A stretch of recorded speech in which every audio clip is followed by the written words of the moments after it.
주일에 하나님의 전에 달려나오신 여러분들의 발걸음을 축복하고 여러분들을 환영합니다. 저희들이 지금 앉아있는 자리는 어떤 자리인가 우리가 생각해 봐야 할 때인 것 같습니다. 예배자의 자리입니다. 우리가 예배자로 살도록 시간과 또 정열과 우리들의 건강을 허락하신 하나님께 감사하면서 이 예배자의 자리를 정말 꾸준하게 열심히 마지막까지 지키시는 여러분이 되시기를 주의 이름으로 축원합니다.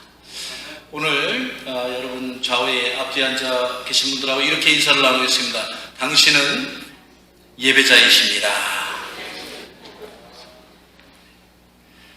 우리 이런 마음과 고백을 담고 묵상할 때에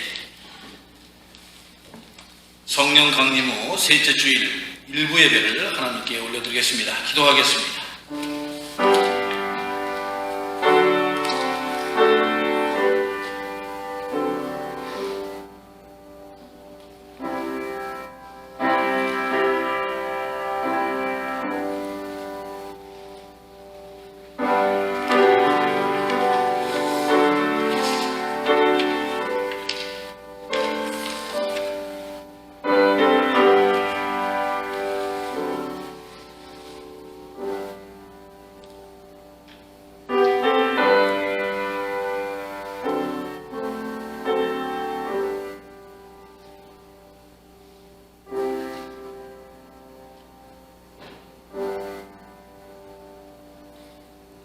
내가 여호와를 항상 송축하며 내 입술로 항상 주를 찬양하리이다.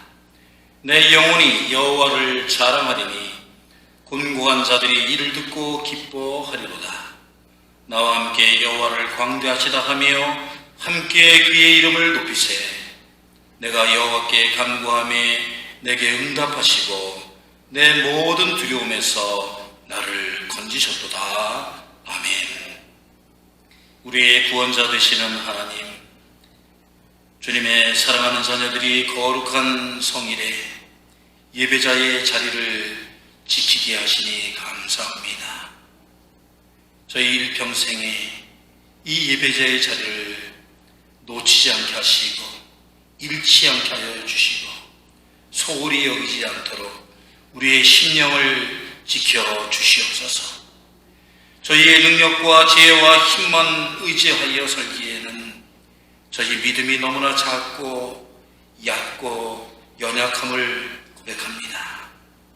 이 시간 우리의 마음의 문을 열고 영혼의 문을 열고 세상 때가 낀 눈을 닦아서 주님을 온전히 바라보게 하여 주시옵소서. 주님의 성전에 주님의 현존을 만나게 하여 주시옵고 캐리그마 말씀의 영으로 감화받아서 성령 충만케 하여 주시옵고 저희들의 힘과 의지를 의지하여 세상 살지 아니하고 성령님 의지하여 담대하게 살아갈 수 있는 우리들이 될 수 있도록 주님 이 시간 축복하여 주옵소서. 예배의 지정을 주님께 의탁하오며 예수 그리스도의 이름으로 간절히 기원하옵나이다. 아멘. 다 함께 일어서서 인내송 38장 함께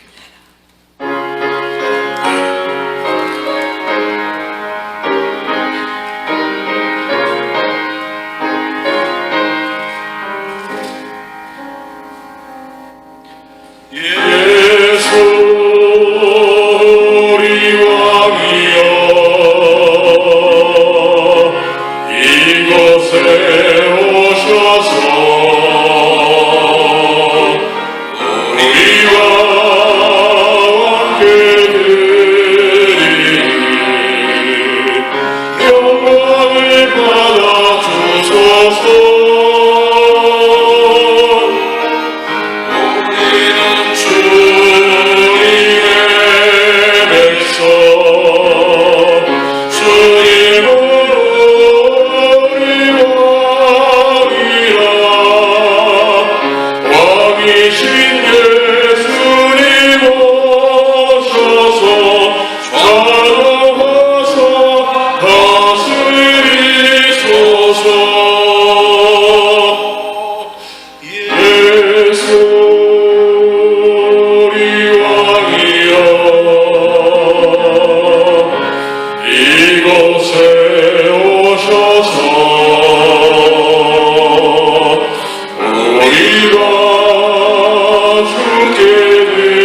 우리들의 죄과를,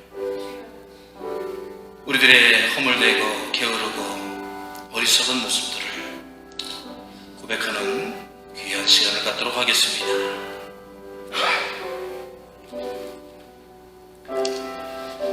너희가 믿음에 있는가? 너희 자신을 시험하고 너희 자신을 확증하라고 하신 주님.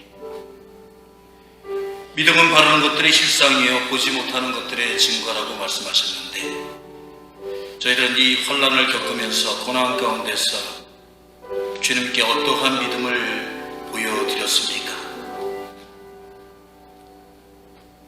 세상을 살면서 보이는 것만 믿고 들리는 것만 믿으며 좌우로 흔들리며 주님께서 맡기신 사명을 잊어버리지는 않았습니까?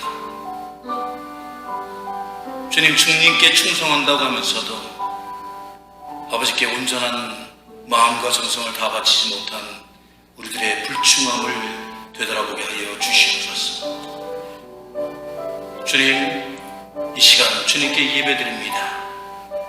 우리가 변화되기를 원합니다. 우리들의 죄를 고백하기를 원합니다. 주님께서 저희들의 죄를 사하여 주시고 새로운 믿음과 용기로 채워 주시옵소서. 다 같이 주여 외치고 주님께 고백하겠습니다. 주여.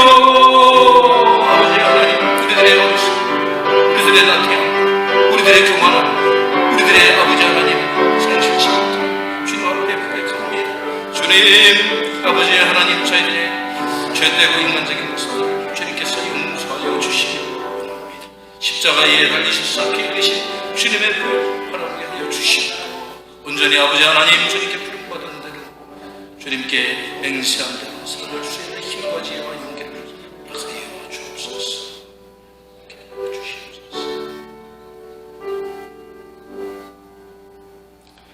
그러므로 예수 그리스도 안에 있는 자들에게는 결코 정죄함이 없습니다.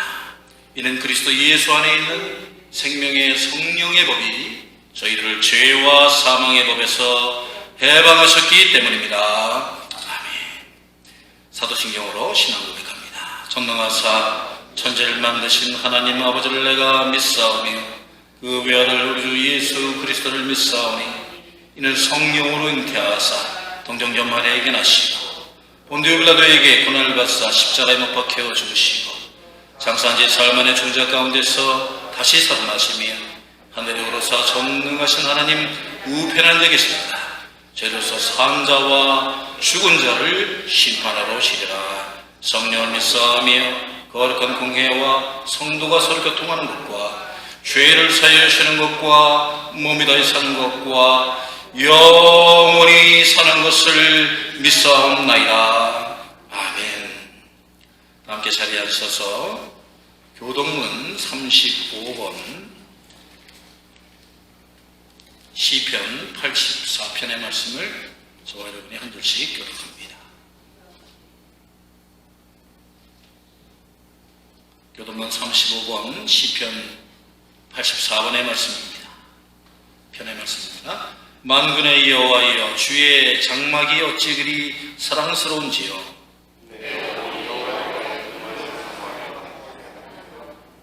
내 마음과 육체가 살아계시는 하나님께 부르짖나이다. 주의 제단에서 참새도 제 집을 얻고 제비도 새끼들 보금자리를 얻었나이다.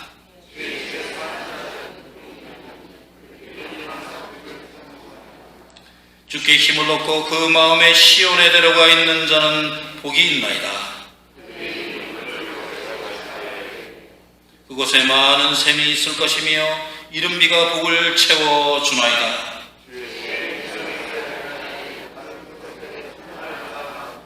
악인의 장막에 사는 것보다 내 하나님의 성전 문지기로 사는 것이 좋사오니.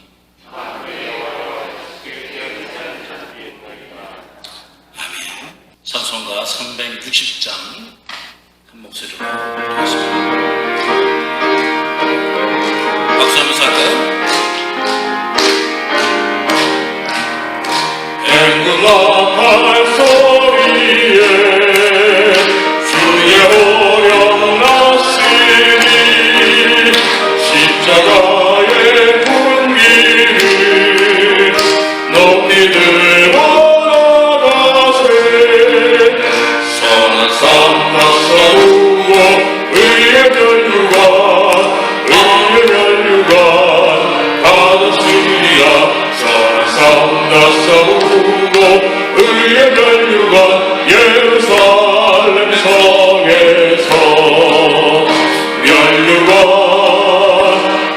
하늘이 저연한 강 건너 싸움 마치는 날 의의 멸류관 예루살렘 성에서 악한 마귀 권세를 모두 깨쳐버리고 승리하신 주님과 승려가를 부르세 사랑삼가 싸우고 의의 멸류관 받았으리라 사랑삼가 싸우고 의의 멸류관 예루살렘 성에서 멸류관 하늘이 저연한 강 건너 우리 싸움 마치는 날 의의 멸류관 예루살렘 성에서 달려갈 길 나가고 싸움 모두 마치고 주와 함께 기쁨을 용서를 누리세 사랑삼가 싸우고 의의 멸류관 받았으리라 사랑삼가 싸우고 의의 멸류관 예루살렘 성에서 멸류관 하늘이 저연한 강 건너 우리 삶 마치는 날 의의 멸류관 예루살렘 성에서 시간 하나님께서 허락하신 말씀 서태희 집사님 나오셔서 공독해 주시겠습니다.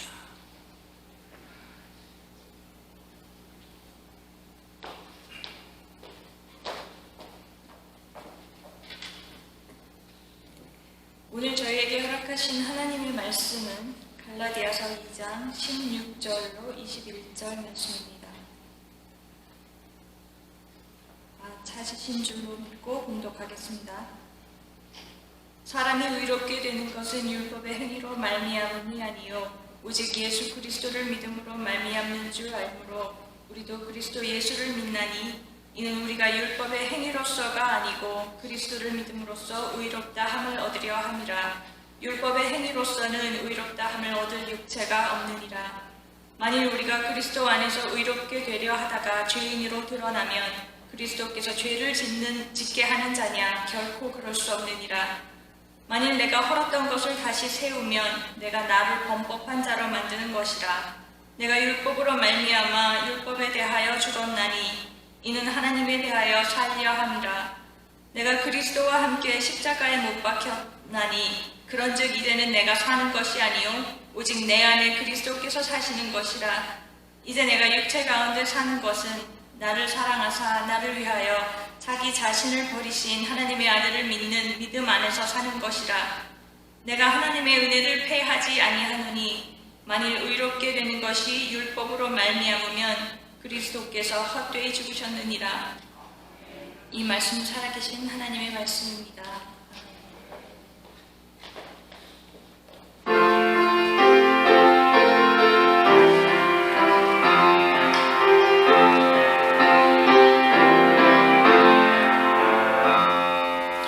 이 말씀 따라 사는 동안 지치지 않게 하시고 이 말씀 따라 사는 동안 주님 나라 이루소서.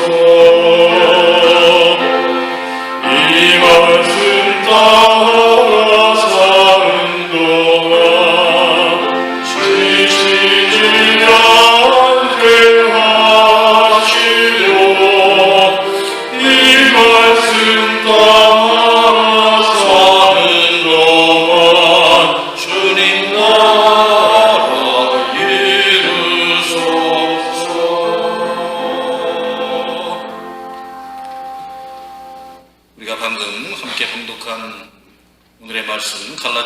2장 16절에서 21절의 말씀을 가지고 제가 오늘 여러분들에게 설교하고자 하는 말씀의 제목은 역설입니다. 영어로 paradox.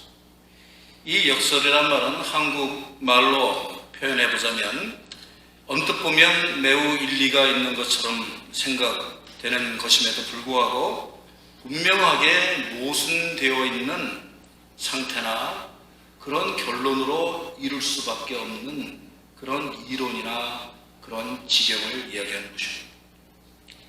영리 또는 배리라고도 말할 수 있고 헬라어로는 파라독소스라고 하는 영어와 매우 비슷한 발음을 가진 단어입니다. 헬라어에서는 의견이나 기대에 반대된다, 기이하고 놀랍다는 뜻도 가지고 있습니다. 저는 이 코로나 팬데믹을 지나면서 지금까지 인간들이 이 지구 위에서 얼마나 많은 역설 속에서 살아가고 있는지를 발견하게 되었습니다. 이 세상의 주인이 아닌 우리 인간들이 주인인 양 하고 살아왔습니다. 가장 잘못되고 가장 죄가 많은 존재들이 가장 정의로운 양, 옳은 양, 깨끗한 양 살아왔습니다. 어찌 보면 가장 사랑이 필요한 존재인 우리들이 하나님의 사랑 없이 살 수 있다, 하나님의 사랑을 사실 느끼지도 못하고 하나님의 사랑이 내 곁에 와 있음에도 불구하고 그것을 거부하면서 살아온 역설적인 존재들이 아닌가 싶습니다. 실제로 우리의 국가와 사회 공동체와 우리들의 커뮤니티와 가정을 보더라도 이러한 역설이 뿌리 깊게 자리 잡고 있음을 우리는 깨닫습니다. 부모를 모시고 따를 자식들이 부모들을 가리키려 하거나 공경하지 않는 시대가 되어버렸습니다. 국민의 모습이라는 정치인들이 국민 위에 군림하고 국민들을 학대하는 시대를 살고 있습니다. 원주민들을 쫓아내고 이 땅을 차지한 백인들이 이 땅의 주인인 양 행세하며 지금 소수민족인 아시아인들을 학대하고 있습니다. 우리는 역설의 사회 속에서 살아가고 있습니다. 여러분, 세상만이 그렇습니까? 우리 현대 교회들의 모습을 보면 그리스도가 머리 되신 교회라고 말은 하지만 사람이 주인 되려고 하는 교회의 모습을 우리는 지켜보고 있습니다. 세상의 빛과 소금이 되라 하신 교회의 진정한 역할과 사명보다는 웅장하고 거대한 건물만 세우려고 하고 그 속에서 권위주의적인 그러한 행태를 보이는 것이 믿는 자의 모습이라고 착각하고 있습니다. 신앙인들로서 삶에서 행위가 없는 믿음은 죽은 믿음이라 했는데 그 믿음의 행위나 성령의 열매들로 믿음을 확증하려고 하지는 않고 교회에서 사회적인 지위나 직분으로 존중받으려 하고 말로 믿음을 쉽게 포장하려고 하는 역설적 믿음을 우리는 가지고 있지는 않습니까? 그렇습니다. 우리 현대인과 크리스천들은 모두 이 불편한 역설, 거짓된 역설, 황당하고 말도 안 되는 역설에 이미 길들여졌어요. 또 그런 것들을 어찌 보면 스스럼없이 자연스러운 거지, 그럴 수도 있지라고 받아들이고 있는 자기 모순의 역설에 빠져 있는지도 모르겠습니다. 사랑하는 성도 여러분, 그러나 우리가 세상의 역사나 성경 말씀을 깊이 들여다보면 오늘 우리가 사는 이 시대뿐만이 아니고 과거에서도 예수님이 살던 당시의 사회에도 또 우리가 살아온 모든 시대마다 이러한 역설이 반복되어져 왔음을 우리는 깨닫습니다. 특별히 신을 부정하고 인간들이 스스로의 이념과 법으로 자기들이 의인이 되려고 한다든가, 자신들의 능력으로 바벨탑을 쌓아서 자신들의 구원을 스스로 이룰 수 있다고 정의와 사랑과 평화의 세상을 인간들의 힘으로 세울 수 있다고 그렇게 교만하고 자만했을 때에 이 역설은 도를 지나쳐서 하나님을 부인하는 시대를 열었습니다. 그런데 결과적으로 어떻습니까? 이러한 인간의 역설, 거짓된 역설을 살아가는 자들은 정의와 평화와 사랑의 세상을 열기보다는 부정의와 차별과 파당과 전쟁과 혼란만을 거듭하고 살고 있는 역설적 세상을 이루었습니다. 그래서 저는 독일의 철학자 프레드리히 니체가 한 말, 신은 죽었다. 이 말이 크리스천들이 매우 비신앙적인 말이고 무신론자의 말이라고 그렇게 이야기했는데, 사실 프레드리히 니체가 쓴 시 God is taught, God is dead 라는 시를 끝까지 읽어보면 사실 이 진정한 신을 죽인 것은 인간이다. 우리가 그를 죽였다. 살인자 중에 살인자인 우리는 어떻게 안식을 얻을 것인가? 우리 인간들이 하나님께서 아름답게 창조해 놓으신 진정한 하나님의 정의와 사랑이 존재하는 이 세상을 인간 스스로가 신이 되어서 죽여버렸다는 그러한 역설적인 우리들의 믿음을 사실은 지적하는 그러한 말로 받아야 된다고 생각합니다. 사랑하는 성도 여러분, 그러면 이러한 인간의 철저히 부정적인 역설, 거짓된 역설, 죄된 역설을 어떻게 하면 우리들은 단절하고 이것을 고칠 수가 있을까요? 하나님께서 오래 참고 인내하시다가 마침내 이 역설적 상황을 두고 볼 수가 없어서 일으키신 또 하나의 역설이 있는데, 여러분 그것이 어떠한 사건입니까? 아무도 감도 안 잡히시나요? 다 아시겠죠? 바로 하나님께서 이 거짓과 죄된 역설을 다시 바꾸시기 위해서 만드신 하나님의 역설이 바로 예수 그리스도의 십자가의 사건인 것입니다. 하나님의 이 역설은 인간의 역설과 달리 하나님의 그 온전한 창조 세계의 질서, 하나님의 사랑과 평화를 다시 회복하시기 위한 그러한 역설을 만드셨다는 것입니다. 여러분, 이 마지막 시대에 여러분들은 어떠한 역설을 믿고 따르고 고백하며 살 것입니까? 이 세상에 사는 것은 다 그런 것이지, 세상의 순리에 순응해야지, 우리가 어쩔 수 있나 하면서 세상의 역설적 죄된 사회상을 그대로 받아들이며 그 가치관대로 믿음 따로 삶 따로 그렇게 살아갈 것입니까?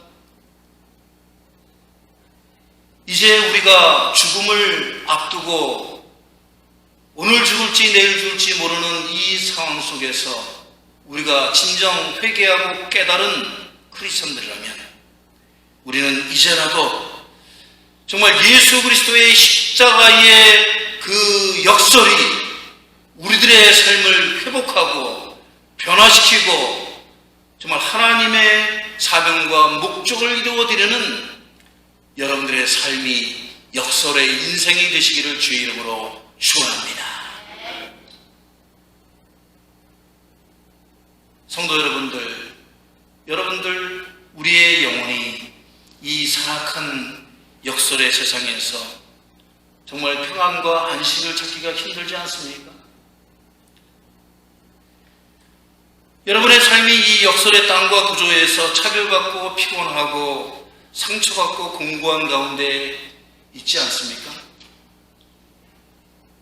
여러분들의 일상이 인간들의 그 뻔뻔한 역설적인 행위로 인해서 가정과 인간관계 속에서 얼마나 다툼과 시기와 미움 속에서 아픔을 느끼며 살아가고 있습니다.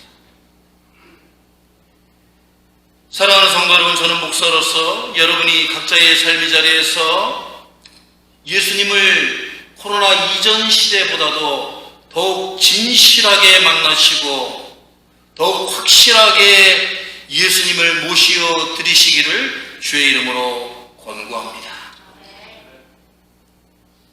지금은 성령 강림 주일인데 우리가 정말 성령님께 거룩한 영에 사로잡히지 않으면 코로나 이전의 시대와 같이 그러한 죄되고 악취나는 세상의 역설에 굴복하고 끌려가고 거기에 길들여져서 예수 그리스도의 십자가의 역설을 깨닫지도 못하고 실천하지도 못하는 어리석은 인생을 살아갈 수 있기 때문에 그렇습니다.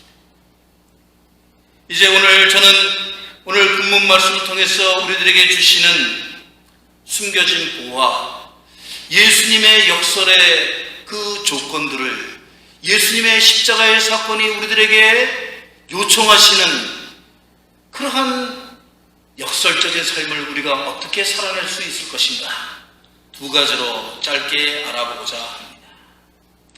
여러분, 이 말씀 속에 감추어진 보화를 캘 때 어떻게 우리가 캐내야 할까요? 우리 야외 예배 가면은 보물찾기 하는데 어떤 사람이 그 보물을 잘 찾아가지고 오죠? 일부 예배에 오늘 나오신 분은 다 그냥 말씀들이 없으시네. 너무 점잖아가지고 참 거시기하네요. 그 숨겨진 보물을 어떻게 찾아야 캐낼 수가 있어요? 어떻게? 빨리빨리? 예, 열심히 찾아야 됩니다. 열심히. 그렇죠? 열심히. 하나님 말씀 대언될 때에 마음의 문을 열고 열심히 들어야 됩니다. 전심으로 집중해서 들어야 됩니다.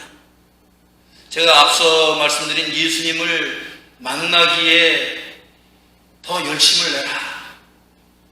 예수님 만나도 예수님 안녕 그러고 지나가는 사람들도 있대요.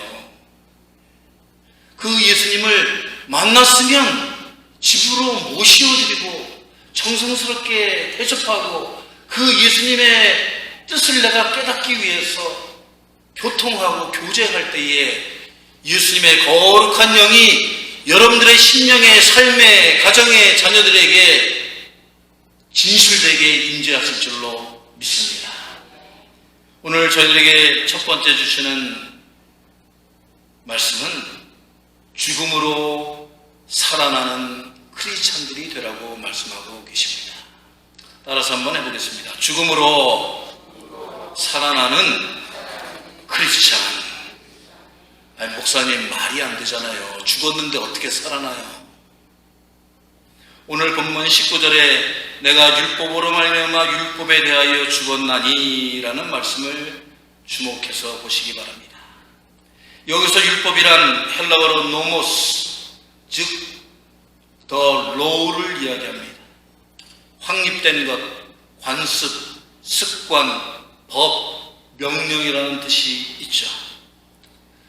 이 노모스라는 뜻에서는 물론 하나님께서 모세에게 주신 십계명이라는 내용도 포함되어 있습니다. 그러나 예수님이 승천하시고 바울 시대에 이 율법이라는 말이 쓰인 것을 보면은 지금 바울이 이야기하는 율법은 무슨 의미냐 하면은 유대인들이 자신들의 의를 인정받고 드러내려고 모세의 율법에 자신들의 필요에 맞게 막 갖다가 꽂아 붙인 613개의 조항을 이야기하고 있습니다. 하나님의 본래의 율법을 역설적으로 자신들을 위해서 이용하기 위해서 만든 그 법을 이야기하고 있는 것이죠. 죄된 인간의 역설적인 율법을 말하고 있습니다. 그런데 여러분, 그 다음의 말씀을 잘 보시기 바랍니다. 중요한 것은 바울은 이 이기적이고 왜곡된 죄된 율법을 향하여 to the law, 그 인간들이 만든 율법에 대하여 나는 죽었다 라고 이야기하고 있습니다. 그리고 20절에 이르러서는 내가 그리스도와 함께 십자가에 못 박혔나니 그런즉 이제는 내가 사는 것이 아니요 오직 내 안에 그리스도께서 사시는 것이라 라고 말씀하고 있습니다.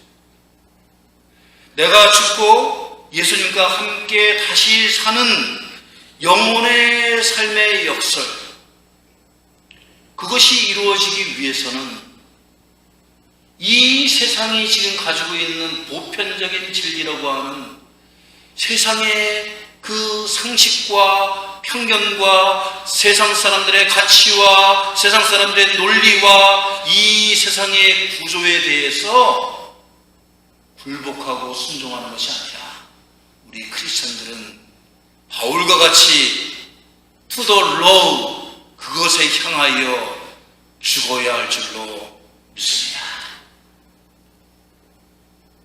여러분, 세상적인 법만 그렇게 역설적입니까? 우리 그리스도인들의 삶이 그렇게 세상적으로, 물질적으로 그렇게 병들어 있지는 않나요? 하나님의 법은 여기에 있는데 나의 생각과 삶은 그 반대쪽에 있지는 않습니까? 어떻게 하나님 말씀 다 지키면서 살아? 지키지 않고 사는 것이 당연한 것이냐? 그렇게 우리는 세상을 따라가고 있지는 않습니까? 이런 의미에서 시대를 뛰어넘는 불후의 신앙서적인 그리스도를 본받아라는 책을 저술한 토마스 아켄피스, 이분은 이렇게 이야기를 했습니다. 모든 일은 십자가 위에 있다.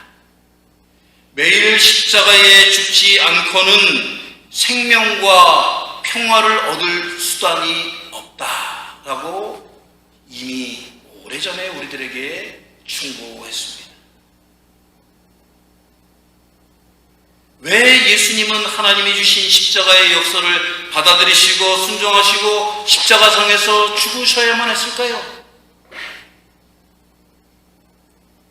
여러분 스스로를 잘 돌아다보시기 바랍니다. 예수님이 정말 정신병자여 바보였기 때문에 그 십자가에 우리를 대신해서 당신의 죄도 아닌데 남의 흉보를 받아서 죽어가셨을까요? 목회를 하면 할수록 목회가 힘들어진다고 말씀들을 하십니다. 저 또한 한 해 두 해 목회를 하면서 참 예수님이 십자가에 달려 돌아가실 수밖에 없다라는 것을, 없었다라는 것을 깨닫습니다. 사람들이 참 변하지가 않습니다. 사람들의 그 습성과 삶의 모습과 가치관과 마음이 도저히 변하지를 않아요. 현대가 되면 될수록 방부제가 뛰어나서 그런지, 방부제를 많이 쳐서 그런지 절대 변하지가 않습니다. 십자가 앞에 나와 고개를 숙이고 십자가의 그 은혜로 자신을 변화시키기 위하여 교회를 나온다고 하면서도 자신은 절대 변하지 않고 역설적인 삶을 살아가고 있습니다. 그런 인간들에게 무엇인가 가능의 사건, 무엇인가 죄 깨우침의 사건을 보여주셔야만 했기에 예수님께서 십자가에 달려 돌아가실 수밖에 없었던 것입니다. 예수님은 단순히 1대1 생명의 바꿈 사건을 만드신 것이 아니고 인간들이 도저히 빠져나오지 못하는 그 죄된 역설의 늪에서 우리들을 꺼내주시기 위하여 생명의 구원의 밧줄이 되어주신 줄로 믿습니다. 이 십자가의 역설을 나의 역설로 여러분들이 받아들이지 않으면, 그 예수님의 죽으심의 그 생명줄을 붙잡지 않으면 우리들의 삶에 토마스 아켄피스가 말했듯이 절대 새로운 생명과 평화를 얻을 수가 없습니다. 사랑하는 성도 여러분, 우리도 우리 자신을, 우리의 자아를, 우리의 안목과 생각을, 우리의 고집과 아집을, 우리의 욕심과 우리들의 안위를, 세속적인 삶의 방식을 십자가 위에 못 박아야만 우리가 하나님께서 원하시는 새로운 생명으로, 가능성이 있는 새로운 사람으로, 나만이 아니라 죽어가는 저 생명들을 구하는 주님께서 쓰시는 사람들로 거듭날 수 있을 줄로 믿습니다. 진정 우리 크리스천들은 죽어야 삽니다. 세상적인 의와 성질과 성격과 울분과 편견을 죽여야만 자기 자신도 구원받고 하나님의 구원을 이 세상에 전할 수 있는 십자가의 역설의 메신저로 살지 않겠습니까?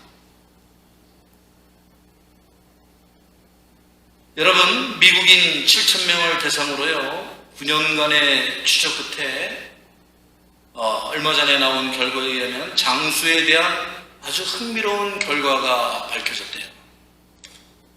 이 7,000명의 사람들을 9년 동안 흡연, 음주, 일하는 스타일, 사회적인 지위, 경제적인 상황, 인간관계 등에 이르기까지 포괄적으로 조사를 해가지고 인간의 수명에 결정적인 역할을 미치는 요인이 무엇인가 종합을 해봤더니 마침내 밝혀진 이 장수하는 비결은 지금까지의 조사의 결과를 완전히 뒤집는 그런 놀라운 결과가 나왔다고 그래요. 무엇이 여러분 장수의 가장 큰 비결이었는지 아세요? 친구의 숫자였다고 합니다. 얼마나 많은 친구를 가졌느냐 하는 그것이 장수의 요인이었다는 것이죠. 즉 친구의 수가 적을수록 쉽게 병에 걸리고 일찍 죽는 사람들이 많았다는 거예요. 놀라운 일이죠. 왜 친구들이 결정적인 요인이었을까요? 여러분, 친구가 많은 사람들, 친구와 잘 지내는 사람들, 친구를 잘 사귀는 사람들의 모습을 자세히 관찰해 보시기 바랍니다. 그 사람들은 마음이 열려져 있습니다. 그 사람들은 상대방의 어드바이스와 이야기를 잘 받아들입니다. 항상 친구들을 남을 나보다 높게 여기고 항상 존중하며 살고 있습니다. 그런데 친구들이 자꾸 떠나는 사람들의 삶을 잘 보시기 바랍니다. 왜 친구들이 어떤 사람에게서 멀어집니까? 거기에는 공통점이 있다고 합니다. 자기 자신이 제일 잘났다고 자랑하는 사람, 내 방법이 가장 옳다고 고집하는 사람, 내 뜻대로 해야 된다고 상대방을 나에게 맞추려고 하는 사람, 이런 사람은 안 해도 친구가 될 수 없다고 그래요. 그러면서 친구들이 떠나면서 공통적으로 하는 말이 있대요. 우리가 떠날 때 뭐라 그래요? 한국 사람들? 잘났어 정말. 그러면 그러니까 혼자 어려움을 다 짊어지고 혼자 고민하고 혼자 외롭게 쓸쓸히 밤을 지새며 혼자 문제를 해결하려고 하니까 수명이 단축될 수밖에 없는 것이죠. 많은 목사님들의 목회 회록을 우리가 찾아보면 자신이 죽지 못한 크리스천들은 십자가의 역설, 십자가 앞에서 자신을 내려놓지 못하고 자신의 모순과 자신의 잘못과 자신의 어리석음을 회개하지 못하기 때문에 하나님이 주신 천금 같은 사람들, 믿음의 형제 자매들을 진정한 영혼의 친구들로 받아들이지 못하고 성도들과 함께 감사, 영광, 할렐루야로 일하지 못하고 생명의 고귀한 금은 보화보다도 값비싼 이 하루하루를 그냥 지내버리고 나중에 몇십 년이 지난 후에야 자신이 죽지 못해서 주님의 뜻을 이루어드리지 못했음을 후회하며 한탄하며 눈물을 흘리며 생을 맞이한다고 합니다. 성경은 우리에게 그래서 이렇게 말씀하십니다. 야고보서 1장 19절 내 사랑하는 형제들아 너희가 알지니 사람마다 듣기는 속히 하고 말하기는 더디하며 속내기도 더디하라. 사람이 속내는 것이 하나님의 의를 이루지 못함이라 라고 말씀하고 있습니다. 사랑하는 성도 여러분, 다시 한번 말씀드립니다. 성령 강림 절기입니다. 우리가 어떻게 해야 성령 충만할 수가 있겠습니까? 하나님의 거룩하신 그 영에 어떻게 우리가 이끌 수가 있겠습니까? 나의 죄된 영과 나의 죄된 마음과 나의 죄된 행위와 나의 이 세상을 따라가는 역설적인 세상의 역설을 따라가는 그러한 모습으로는 거룩한 성령께서 우리 안에 침투해 들어오시지를 못합니다. 나 자신을 고집할 때 예수님이 그 마음에 자리 잡으실 수가 없다는 얘기예요. 여러분, 2000여 년의 기독교의 역사를 보면 자신을 철저히 죽인 자들만이 하나님께 쓰임받았고 자신을 부인하고 십자가를 치려고 하는 자들만이 교회를 세우는 위대한 성인들이 되었고 자기 자신을 십자가에 못 박는 행위를 십자가 앞에 무릎 꿇는 자들만이 주님께서 들어 쓰셨습니다. 이제 과거는 잊어버리시기 바랍니다. 코로나 시대 이후에 주님께서 여러분들의 무엇을 보시겠습니까? 교회에 축석한다는 그것만으로는 우리가 하나님의 쓰임받는 하나님의 십자가의 역사를 이 땅의 사람들에게 각인시키고 세상 사람들을 이끄는 자들로 살 수가 없습니다. 우리를 십자가에 못 박는 일에 더욱더 열심을 내는 이 성령 강림 절기가 되시기를 주의 이름으로 축원합니다. 두 번째로 오늘 말씀은 두 번째 역사를 우리들에게 가르쳐 주십니다. 따라서 해보겠습니다. 사랑을 줌으로써 열매 맺는 크리스찬. 오늘 20절 하반부의 말씀을 함께 깊이 묵상해 보시기 바랍니다.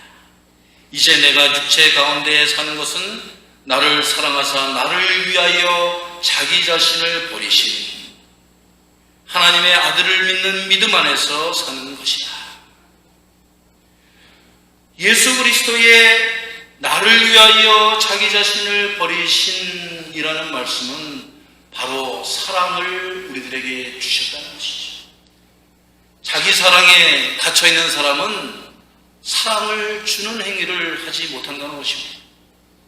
여러분, 레헴이라는 하나님의 사랑의 근원이 되는 하나님의 긍휼이라는 단어를 보면 어머니의 태를 뜻합니다.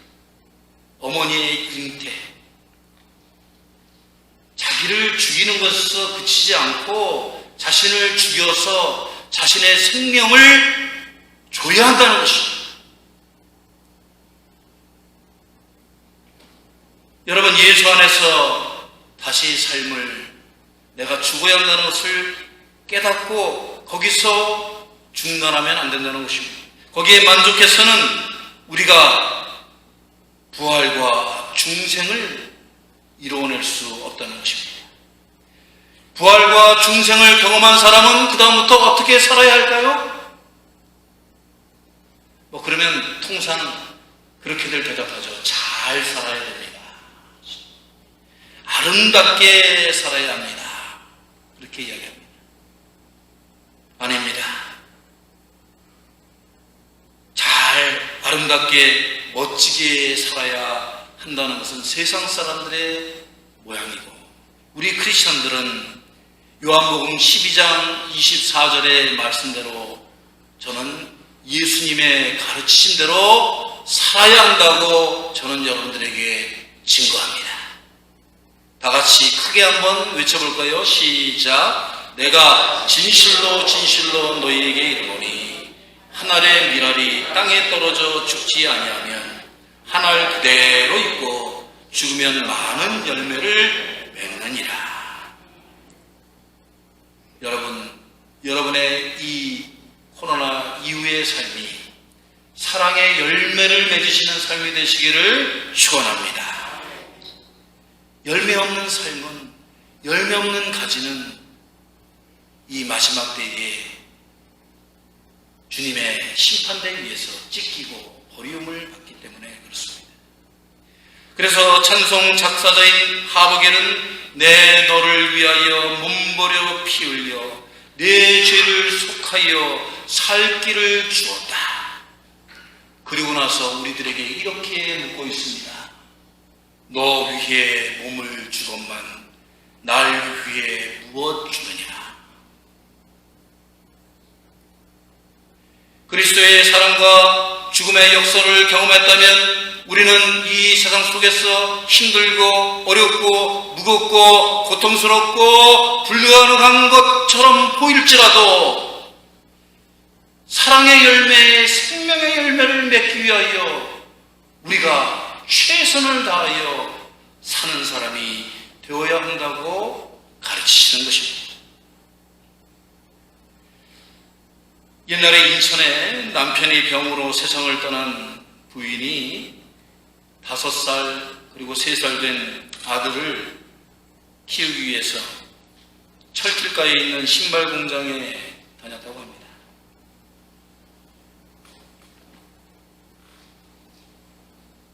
매일 아침 출근할 때 두 아이들을 맡길 곳이 없어가지고 아이들을 안고 업고 공장으로 출근해서 공장 안에 조그만 방에서 놀게 하고 부인은 열심히 일을 했다고 합니다.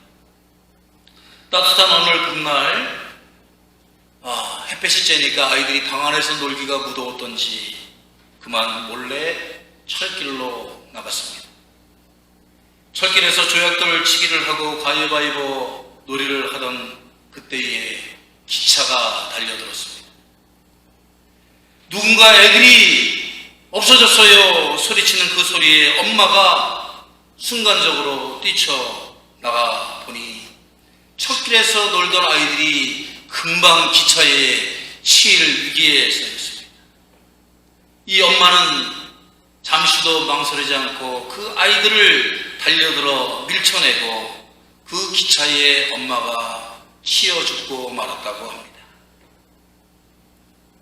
그 아이들 둘은 물론 외롭고 쓸쓸하게 장례를 치르고 고아원에 맡겨졌다고 하죠. 그런데 자라고 나서 어른이 된 후에 어머니의 무덤에 그 두 아들이 묘비를 세우고 다음과 같이 새겨 놓았다고 합니다. 어머니, 우리 어머니, 우리를 사랑하신 우리 어머니. 그 어머니의 사랑은 두 아들을 기르기 위해서 일당 몇백 원을 받으며 일했던 그 수고가 아닙니다. 두 아이들을 먹이고 옷 입히고 양육했던 그 사랑만이 아닙니다. 그 아이들이 죽으려고 할 때에 기찻길에 자신의 생명을 던질 수 있었던 위대하고 숭고한 사랑이었기에 그 아이들은 평생 그 사랑을 마음에 품고 살았을 것입니다. 사랑하는 성도 여러분, 우리는 이러한 어머니의 사랑보다 더 크고 위대한 십자가의 사랑을 가지고 받고 살아가는 사람들임을 명심하고, 지금 하늘에서 우리들에게 그 사랑을 나눠주신, 역설적 사랑을 우리들에게 주신 그 하나님이 어디에 뜻이 있으신지를 잘 분별하여 사시는 여러분이 되시기를 주의 이름으로 축원합니다. 하나님의 바람이 무엇일까요? 여러분을 통해서 얻고자 하시는 열매는 무엇일까요? 시카고의 한 목사님이 저에게 이러한 이야기를 들려주었습니다. 단기 선교를 준비하는 유스그룹과 청년들이 교회에서 한참 선교 준비에 열중인데, 그때에 어른들끼리 분파가 생겨가지고 싸우는 소리가 들렸다고 합니다. 그때 아이들이 뭐라고 했는지 지금도 가슴이 아프답니다. 우리 아이들이 뭐라고 그래요? 자신들이 도저히 감당할 수 없는 역설적인 죄된 역설을 볼 때 아이들이 뭐라고 해요? 아이고 정말.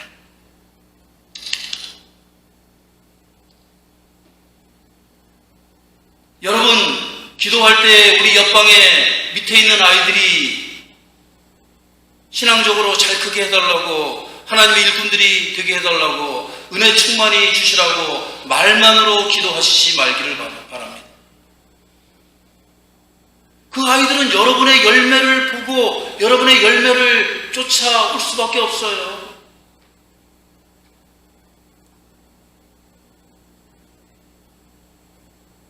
여러분이 십자가 앞에서 죽지 않으면 그 아이들도 십자가 앞에서 죽지 못하고 세상의 역설에 물들어서 이 세상의 역설을 지지하는 자들로 살아갑니다.